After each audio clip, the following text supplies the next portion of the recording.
बिस्मिल्लाहिर्रहमानिर्रहीम। अस्सलाम वालेकुम डियर स्टूडेंट्स। आज मैं आप लोगों को ख़त लिखना सिखाऊंगी। ख़त है सफाई की नाक़िस सूरत हाल पर अखबार के एडिटर के नाम ख़त है। तो चलें यहाँ इसको शुरू कर देते हैं। तो ख़त लिखने के लिए इम्तिहानी मरकज़, अगर आप बोर्ड का पेपर दे रहे हैं तो वहाँ पे आप इम्तिहानी मरकज़ लिखेंगे बजाय इसके कि आप अपने शहर का नाम लिख दें। उसके साथ ही 11 फरवरी 2025 यानी कि इधर आप तारीख़ डालेंगे।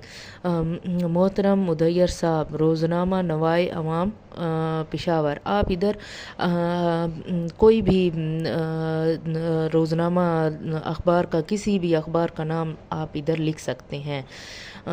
आदाब, मैं आपका रोज़नामा बाकायदगी के साथ पढ़ता हूँ और मुझे ये देखकर इंतहाई खुशी हुई है कि आपने अपने अखबार का एक सफ़ा अवामी मसाइल की इशाअत के लिए वक्फ कर दिया है ताकि लोगों के मसाइल मौसर अंदाज में मुतलका हुकाम तक पहुँच सकें। लिहाजा मैं आपके अखबार की वसातत से मुतलका हुकाम के इल्म में ये बात लाना चाहता हूँ कि अरसा दराज से हमारे इलाके में सफाई की तरफ कोई तवज्जो नहीं दी गई। जगह जगह कूड़ा क्रिकेट के ढेर लगे हैं, गटर आए रोज़ बंद रहते हैं और गंदा पानी जगह जगह खड़ा रहता है, जिसकी वजह से बारिश के मौसम में तो गंदगी और बदबू की इंतहा हो जाती है। गलाज़त और गंदे पानी की वजह से मक्खियों, मच्छरों और जहरीले कीड़े मकोड़ों की भरमार है। इलाके के लोग बहुत परेशान हैं क्योंकि ख़तरनाक और मुहल्लिक बीमारियां फैल रही हैं। हम बार बार मुतलका अफसरान को दरख्वास्तें दे चुके हैं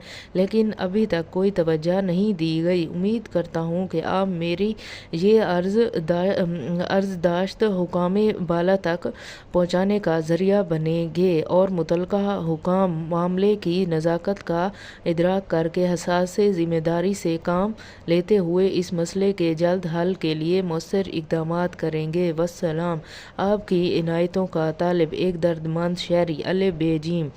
और अगर आपने यही ख़त किसी अखबार के एडिटर को वाकई लिखना है तो फिर आप इधर जो है अपने शहर का नाम, अपने इलाके का नाम लिखेंगे और यहाँ पे आप अपना नाम और अपने इलाके के जो आपके साथ शहरी और भी शामिल हों उनका नाम लिखना होगा।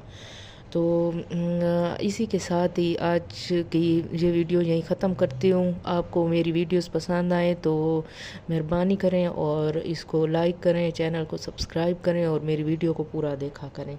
इंशाअल्लाह एक नई वीडियो के साथ आपकी खिदमत में हाज़िर होंगी। तब तक के लिए अल्लाह हाफ़िज़।